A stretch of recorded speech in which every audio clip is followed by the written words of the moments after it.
latest naman sa mundo ng showbiz mula sa ating star patroller, Femela Baranda. Fem. Salamat, Karen. Rufy May Quinto ipakikilala na ni John Avila sa kanyang ina. At Gabby Concepcion masaya sa relasyon nila ni Sharon Cuneta ngayon. Nagpapatrol, Mar Dumawal.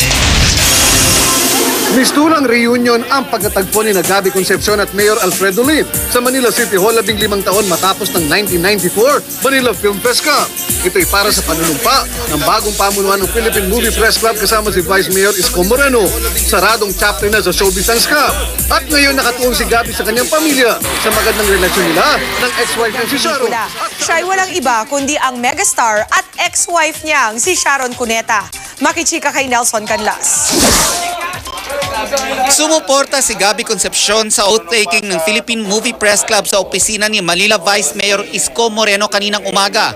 Kinuyog siya ng media para ipakwento ang pagbabati nila ng dating asawang si Sharon Cuneta. Ang tunay na dahilan kung bakit ko rin gustong bumati sa kanya dahil magkaibigan na kami. At yun naman din ang promise ko pagbalik ko ng Pilipinas na aayusin ko ang lahat para makipagbati sa lahat ng tao.